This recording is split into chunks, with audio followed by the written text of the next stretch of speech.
Good morning. Thanks for tuning in today and watching my nonstop aha moments.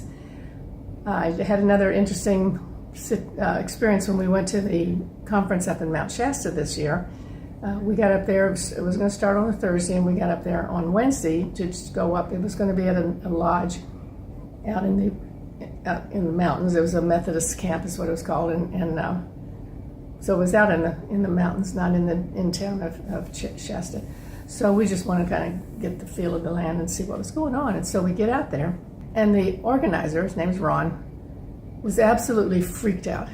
He's in his car, he's driving around, he's trying to get stuff going, and he had like seven people who said they would volunteer backed out at the last minute, and he's just like freaking out. I mean, he's just like over the edge. He didn't know what he was going to do. So anyway, we figured out what was happening, and as we were starting to leave, we said, maybe we should go volunteer. So I went over to him, I said, do you need some help? And he goes, oh my gosh, absolutely yes.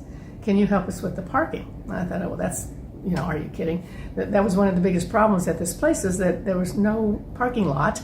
You had to park all along the road up in there and all around. You had to find places along the side of the road to park.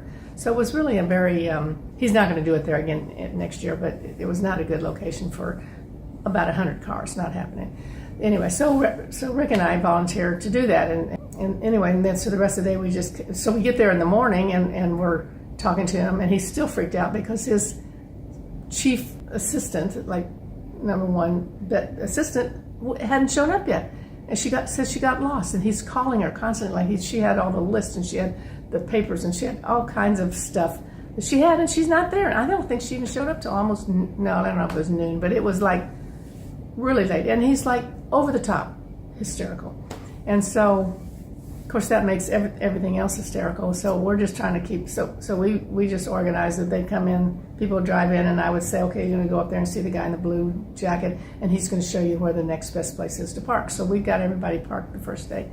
Anyway, so when we got into the conference and everything, everybody got there and I guess parked and everything, and it wasn't chaos, then Rob was extremely calm. You could tell all of that pressure was off of him of having to get all this stuff done ahead of time, and he was just very calm, completely shifted his whole energy.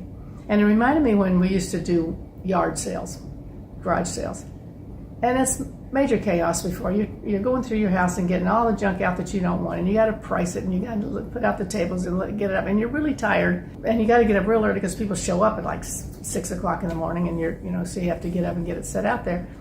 And I can remember how exhausting that was, but then I always remember that as soon as you got it set up, you get your chairs and you sit down, and it's just really a delightful experience because it's like a community gathering. All your neighbors come by you haven't seen in a long time, you talk with them, and you meet new people, and it's really fun. So it was exactly the same transformation of energy that Rob went through in the hysterics before things started, and once it started, he was good, and then he could go ahead and do what he needed in being the master of ceremonies of this conference.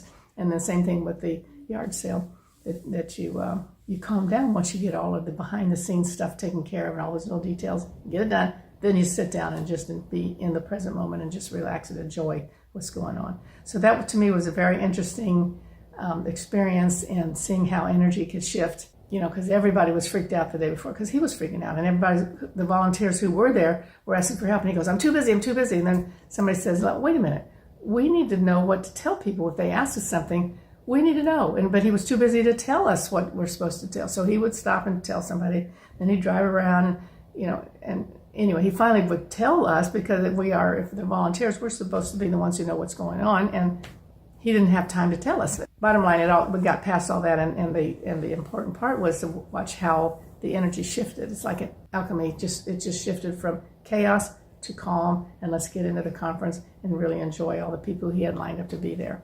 So that's my nonstop moment for this week, and thank you for tuning in, and I'll see you next week.